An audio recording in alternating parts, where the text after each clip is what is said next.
João, no capítulo 4, fala a respeito do encontro de Jesus com uma mulher que era samaritana. Os samaritanos faziam parte dos israelitas que faziam parte do Reino do Norte. Eles se separaram dos judeus na época do rei Roboão. Roboão era filho do rei Salomão. Salomão tinha 1000 mulheres, então ele cobrou muitos impostos do povo para que pudesse sustentar o seu harém. Quando Salomão morreu, Roboão assumiu o trono e a primeira coisa que o povo fez foi pedir para Roboão que aliviasse a carga tributária. O Roboão não deu ouvidos ao pedido do povo e disse que iria cobrar mais impostos. O povo então se rebelou e as 12 tribos de Israel se dividiram.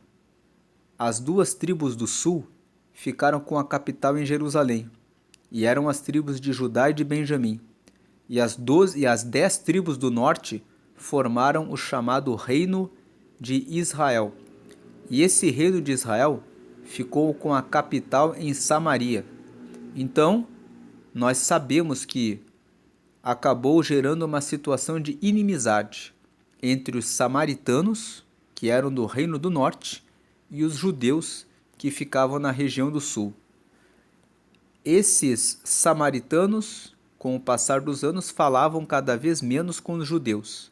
E essa mulher com quem Jesus conversa aqui em João, no capítulo 4, ela era samaritana. Então vamos ler aqui essa história. Depois da história da mulher samaritana, nós temos a história da cura do filho de um oficial. E João capítulo 2 tem esses 2 temas como temas principais. Mas, além desses 2 temas principais, João capítulo 4 revela que essa mulher samaritana acabou se tornando a primeira evangelista, porque ela foi a primeira pessoa que começou a anunciar Jesus para as pessoas que estavam à sua volta. E, além disso, nesse texto de João capítulo 4, Jesus é questionado se ele havia se alimentado quando os discípulos chegaram e viram que ele estava conversando com essa mulher samaritana. Eles perguntaram: o Senhor já comeu? E Jesus responde para eles que a minha comida e a minha bebida é fazer a vontade do meu Pai. Então essa frase que Jesus fala em João no capítulo 4 é uma frase muito forte, porque fala que Jesus se preocupava com as coisas do reino de Deus. Feitas essas considerações iniciais, nós vamos entrar aqui no texto de João, no capítulo 4, e quando o Senhor veio a saber que os fariseus tinham ouvido que Jesus fazia e batizava mais discípulos do que João, ainda que Jesus mesmo não batizava, mas os seus discípulos, deixou a Judéia e foi outra vez para a Galiléia. Então, antes de entrarmos no capítulo 4, aqui no finalzinho, aqui no capítulo 3, na última parte, nós vemos João Batista nos versículos 22 até o versículo 36, falando a respeito de Jesus. Os discípulos de João Batista queriam saber se deveriam seguir a Jesus. Então, os seus discípulos foram até a Judéia. João estava batizando e eles foram até João e perguntaram a respeito de Jesus. Então, João disse para todos os seus discípulos que Jesus era maior do que ele, que Jesus era o mestre. E havia uma situação em que João batizava muitas pessoas. E houve um momento em que Jesus se tornou maior do que João. Nós vemos aqui, que João fala aqui no versículo 30, é necessário que ele cresça e que eu diminua. Em João no capítulo 3. Por isso que quando nós entramos em João capítulo 4, ele começa falando que quando o Senhor veio a saber que os fariseus tinham ouvido que Jesus fazia e batizava mais discípulos do que João, deixou a Judéia e foi outra vez para a Galiléia. Em outras palavras, Jesus esperou que ele tivesse um crescimento de discípulos maior do que João Batista, para que ficasse revelado de maneira muito clara que Jesus era maior do que João Batista. Essa era a obra que Jesus precisava fazer ali enquanto estava na Judéia, que era a região onde João Batista fazia os seus batismos de arrependimento. Quando Jesus ficou sabendo que todos os fariseus já tinham entendido que ele era maior do que João, aí ele voltou para a Galiléia. A Galiléia é a região onde fica a cidade de Nazaré. A cidade de Nazaré é onde Jesus cresceu, onde ele teve a sua infância, onde ele cresceu. Então Jesus saiu da Judéia e voltou para a Galiléia, ou seja, ele voltou para as suas terras. E era-lhe necessário passar por Samaria. Então, para que ele pudesse chegar até a Galiléia, ele tinha que passar por esse trecho da Samaria. Foi, pois, a uma cidade de Samaria chamada Sicar, junto da herdade que Jacó tinha dado a seu filho José. E estava ali a fonte de Jacó. Jesus, pois, cansado do caminho, assentou-se assim junto da fonte. Era isso quase a hora sexta. Versículo 7. Veio uma mulher de Samaria tirar água. Disse-lhe Jesus, dá-me de beber. Versículo 8. Porque os seus discípulos tinham ido à cidade comprar comida.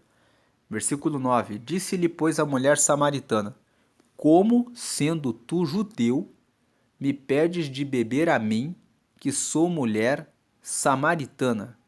Porque os judeus não se comunicam com os samaritanos. Versículo 10. Jesus respondeu e disse-lhe, se tu conheceras o dom de Deus, e quem é o que te diz, dá-me de beber, tu lhe pedirias, e ele te daria água viva. Jesus aqui fala para a mulher que se ela soubesse quem ele era, ela pediria água para ele e ele daria para ela. Versículo 11. Disse-lhe a mulher, Senhor, tu não tens com que atirar, e o poço é fundo. Onde, pois, tens a água viva? Versículo 12. És tu maior do que Jacó, o nosso pai, que nos deu o poço, bebendo ele próprio dele e os seus filhos e o seu gado? Versículo 13. Jesus respondeu e disse-lhe, qualquer que beber desta água tornará a ter sede. Versículo 14. Mas aquele que beber da água que eu lhe der, nunca terá sede, porque a água que eu lhe der se fará nele uma fonte de água a jorrar para a vida eterna.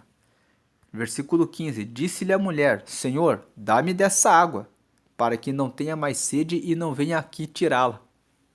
Versículo 16. Nós vimos que a mulher samaritana achou que Jesus tivesse uma água especial, que ela não precisaria mais sair da casa dela para ir até o poço para retirá-la, enquanto que Jesus estava falando a respeito da água da vida espiritual. Versículo 16. Jesus disse-lhe Jesus, vai, chama o teu marido e vem cá. 17. A mulher respondeu e disse, não tenho marido. Disse-lhe Jesus, disseste bem, não tenho marido. Versículo 18. Porque tiveste 5 maridos, e o que agora tens não é teu marido. Isso disseste com verdade. Versículo 19. Disse-lhe a mulher, Senhor, vejo que és profeta. A visão que as pessoas tinham nesse tempo é que o profeta era capaz de revelar coisas muito particulares e pessoais da vida da pessoa, que o profeta não sabia, mostrando, portanto, que era um profeta. Versículo 20. Nossos pais adoraram neste monte, e vós dizeis que é em Jerusalém, o lugar onde se deve adorar. Aqui nesse versículo 20, a mulher samaritana fala isso porque lá na época do Roboão, o Jeroboão era um empregado do Salomão, era o homem de confiança de Salomão. Quando o povo se levantou contra Roboão, que era o filho do rei Salomão, porque ele falou que não ia aliviar os impostos, o Jeroboão, que era o empregado do pai dele, liderou o movimento contra Roboão e ele começou a reinar no Reino do Norte, sobre as 10 tribos do Norte. O Roboão ficou sendo rei das 2 tribos do Sul, o Jeroboão ficou reinando no Norte e todos adoravam no Sul, na cidade de Jerusalém. Só que em Jerusalém foi onde foi construído o templo pelo rei Salomão, o pai do Roboão. Então Jeroboão ficou com medo de que se o povo adorasse a Deus em Jerusalém, o povo se voltaria para se unirem novamente com o reino de Roboão e ele perderia o trono. Então Jeroboão teve uma ideia. Ele colocou bezerro de ouro na cidade de Samaria. E daí ele disse para todo o povo: vamos adorar aqui no monte em Samaria, e esses bezerros são o nosso Deus. E o povo começou a adorar em Samaria. É isso que essa mulher samaritana está falando aqui. Ela está dizendo assim: nossos pais adoraram neste monte. Os pais que ela está falando os pais, os samaritanos, os que eram do Reino do Norte. E vós dizeis que é em Jerusalém, o lugar onde se deve adorar. Por quê? O povo judeu é o povo que era do sul, que era da tribo de Judá. Então judeu significa que era da tribo de Judá. Eles falavam que a adoração tinha que ser em Jerusalém. E aí disse-lhe Jesus: mulher, crê-me que a hora vem em que nem neste monte, nem em Jerusalém adorareis o Pai. Versículo 22. Vós adorais o que não sabeis, nós adoramos o que sabemos, porque a salvação vem dos judeus. Jesus aqui está dizendo para ela: vocês ficaram sendo liderados pelo Jeroboão. O Jeroboão era um empregado do rei Salomão, e ele ensinou vocês a adorarem um bezerro em Samaria. Mas nós que somos os judeus continuamos a adorar a Deus em Jerusalém e entendemos o que significa adorar a Deus. Nós é que temos a salvação, porque nós continuamos a adorar a Deus, não porque estamos em Jerusalém, mas porque nós entendemos a salvação. Daí versículo 23, mas a hora vem, e agora é, em que os verdadeiros adoradores adorarão o Pai em espírito e em verdade, porque o Pai procura a tais que assim o adorem. Versículo 24. Deus é espírito, e importa que os que o adorem em espírito e em verdade. O que significa adorar em espírito e adorar em verdade? Significa que nós devemos adorar a Deus no nosso coração, nos nossos pensamentos, nos nossos sentimentos. Isso é adorar a Deus em espírito. Adorar a Deus em verdade significa as nossas práticas, o que nós falamos, o que nós fazemos com as nossas mãos, aonde os nossos pés pisam. O espírito diz respeito a tudo que é interior. Em verdade, diz respeito ao que nós fazemos e que são os nossos atos, que são revelados pelas nossas atitudes.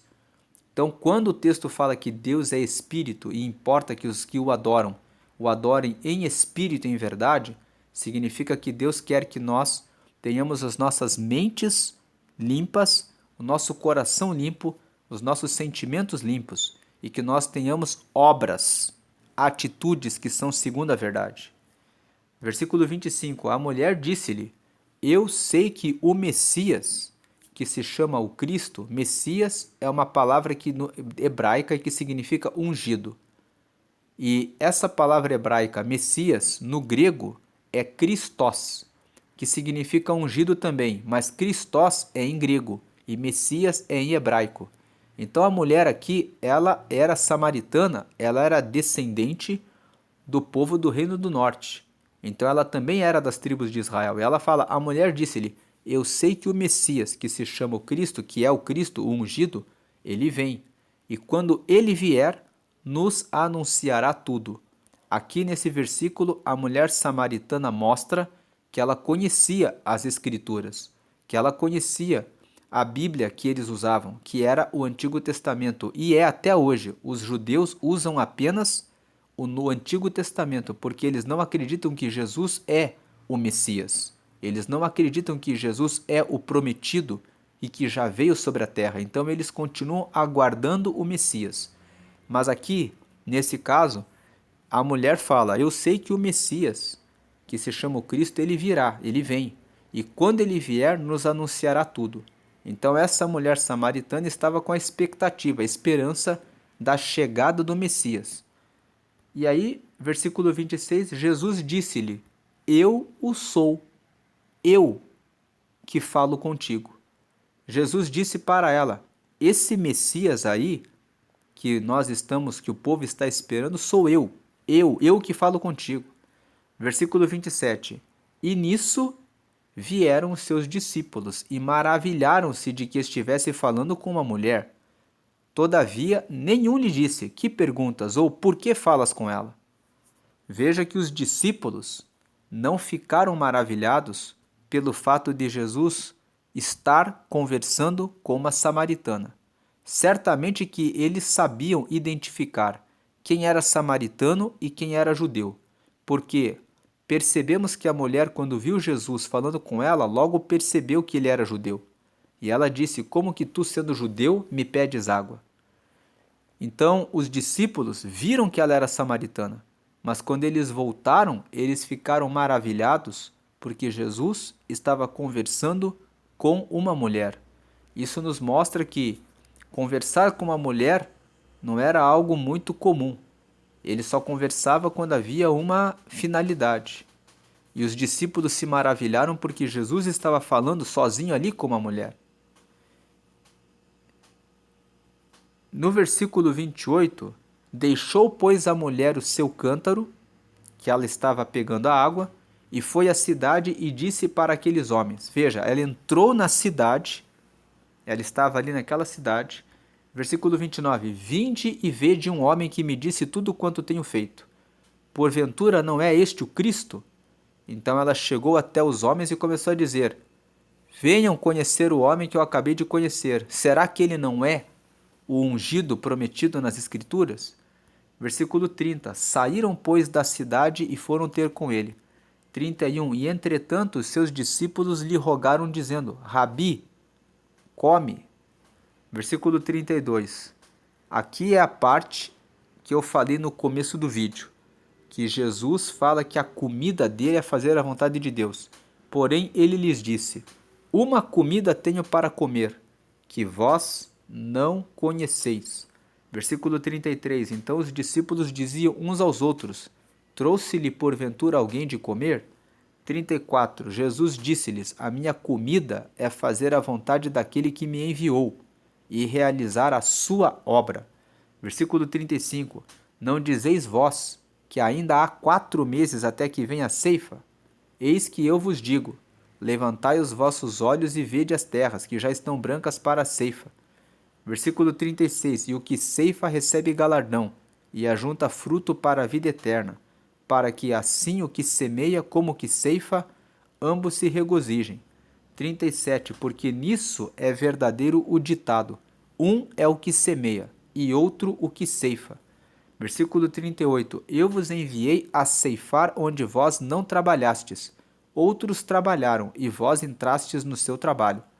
Versículo 39. E muitos dos samaritanos daquela cidade creram nele, pela palavra da mulher, que testificou: disse-me tudo quanto tenho feito. Verso 40. Indo, pois, ter com ele os samaritanos, rogaram-lhe que ficasse com eles, e ficou ali 2 dias. Versículo 41. E muitos mais creram nele, por causa da sua palavra. Verso 42. E diziam à mulher: já não é pelo que disseste que nós cremos, porque nós mesmos o temos ouvido e sabemos que este é verdadeiramente o Cristo, o Salvador do mundo. Verso 43, e 2 dias depois, partiu dali e foi para a Galiléia. Versículo 44, porque Jesus mesmo testificou que um profeta não tem honra na sua própria pátria. Então, vamos parar aqui no versículo 44 para observar o que Jesus falou quando ele foi questionado pelos discípulos se ele já teria comido. Ele falou que a comida dele é fazer a vontade de Deus, que a comida dele é fazer a vontade do Pai. Depois ele falou, vocês sabem que leva 4 meses para vir o tempo da colheita. Então, eu quero chamar a atenção de vocês, os campos já estão brancos. Jesus aqui estava falando a respeito da obra de Deus. Jesus aqui estava falando a respeito da necessidade de pregar a palavra de Deus. Jesus estava falando aqui a respeito da necessidade dele caminhar. E a comida e a bebida dele era fazer a vontade do Pai, ou seja, caminhar nas ruas e pregar para alcançar as almas para o reino de Deus. E aqui ele tinha acabado de ganhar a mulher samaritana. E essa mulher samaritana foi a primeira evangelista, porque ela recebeu a palavra e imediatamente ela saiu para dentro da cidade e começou a falar a respeito de Jesus. E ela falou tanto a respeito de Jesus que os samaritanos foram até onde Jesus estava para ver se Jesus tinha algo a oferecer. E quando viram que Jesus realmente oferecia a manifestação da glória de Deus, disseram, agora não precisamos mais ouvir da mulher samaritana, porque nós mesmos vimos Jesus. Logo depois que Jesus completou essa obra, porque os samaritanos se converteram, Jesus foi para a Galiléia, onde fica Nazaré, a cidade onde ele cresceu, porque Jesus mesmo testificou que um profeta não tem honra na sua própria pátria. Na sua casa, na sua terra, Jesus não podia operar muitos milagres. As pessoas olhavam para ele como uma pessoa comum. As pessoas não viam nele o Messias. Então, quando as pessoas não confiam em Jesus, ele não tem como operar. Porque em Hebreus, no capítulo 11, no versículo 6, está escrito que sem fé é impossível agradar a Deus. Porque importa que aquele que se aproxima de Deus tenha fé e creia nas suas obras. Então Jesus aqui está voltando para a Galiléia, para a região de onde ele nasceu, onde ele cresceu. Ele nasceu em Belém. No Evangelho de Lucas está escrito muito claramente que José e Maria foram até a cidade de Belém para fazer o recenseamento, que é o cadastramento nacional a respeito da sua situação. E ali Maria teve as dores de parto e concebeu. Mas Jesus mesmo testificou que um profeta não tem honra na sua própria pátria. Versículo 45. Chegando, pois, a Galiléia, os galileus o receberam, porque viram todas as coisas que fizera em Jerusalém no dia da festa, porque também eles tinham ido à festa. Veja, no versículo 45, eles só receberam Jesus porque eles estavam em Jerusalém, na região de Caná da Galiléia, onde Jesus operou o primeiro milagre, que foi a transformação da água em vinho. Eles estavam nesse casamento também. Então, eles viram que Jesus operou o milagre, foi por isso que eles receberam Jesus. Versículo 46. Segunda vez foi Jesus a Caná da Galiléia, onde da água fizera vinho, e havia ali um oficial do rei, cujo filho estava enfermo em Cafarnaum. Versículo 47. Ouvindo este que Jesus vinha da Judéia para a Galiléia, foi ter com ele e rogou-lhe que descesse e curasse o seu filho, porque já estava morto. Versículo 48. Então Jesus lhe disse, se não virdes sinais e milagres, não crereis. Versículo 49. Disse-lhe o oficial, Senhor, desce antes que meu filho morra. Versículo 50. Disse-lhe Jesus, vai, o teu filho vive. E o homem creu na palavra que Jesus lhe disse e foi-se. Versículo 51. E descendo ele logo, Saíram-lhe ao encontro os seus servos e lhe anunciaram, dizendo: teu filho vive. Versículo 52. Perguntou-lhes, pois, a que hora se achava melhor? E disseram-lhe: ontem às 7 horas, a febre o deixou. Versículo 53. Então, pois, o pai, que era aquela hora, a mesma em que Jesus lhe disse: o teu filho vive, e creu ele, e toda a sua casa. Versículo 54. Jesus fez este segundo milagre quando ia da Judéia para a Galiléia. Então, o capítulo 4, a temática principal, fala sobre a adoração ao Senhor. A adoração deve ser feita em espírito e em verdade. E esse texto também nos fala que não devemos discriminar as pessoas. Jesus não discriminou a mulher samaritana porque ela teve 5 maridos e já estava vivendo o 6º relacionamento, e esse 6º homem também não era o marido dela. Jesus em nenhum momento deixou de falar com ela por esse motivo. Muito pelo contrário, Jesus foi até ela e falou com ela. Havia aqui 3 obstáculos para que Jesus não falasse com ela. Primeiro, ela era mulher. Segundo, ela era samaritana. E terceiro, ela estava vivendo uma vida com vários relacionamentos. Então Jesus poderia dizer: eu não vou falar com essa mulher, não vou falar porque ela é samaritana, muito menos porque ela já teve 5 maridos e agora está com o 6º marido e não é marido dela. Pelo contrário, Jesus foi e falou com ela e ofereceu a água da vida, para que ela pudesse beber dessa água, mudar os seus pensamentos e seguir no reino de Deus. E esse texto também nos mostra que muitas vezes, quando você está num lugar em que você é considerado uma pessoa comum, as pessoas não vão valorizar o seu talento. Jesus na Galiléia era uma pessoa comum. Nos outros lugares, com a operação dos sinais, as pessoas o reconheceram como Jesus. Por último, quando Jesus chegou ali em Cafarnaum, o oficial pediu que ele curasse o seu filho que estava doente. E Jesus ficou e questionou: vocês só creem se houver milagres, se houver sinais, senão vocês não creem. Então Jesus disse: pode voltar para a sua casa, porque o teu filho vive. E aquele homem então voltou para a sua casa e, quando chegou, perguntou aos empregados a que hora o filho tinha sido curado. E os empregados disseram: ele foi curado a tal hora. Então aquele oficial lembrou que exatamente naquela hora ele estava conversando com Jesus e Jesus disse: o teu filho vive. Essa palavra, que corresponde à cura do filho do oficial na cidade de Cafarnaum, revela que a palavra de Jesus permanece poderosa e eficaz. Quando Deus fala que vai fazer alguma coisa na sua vida, pode depositar plena confiança, porque realmente vai acontecer.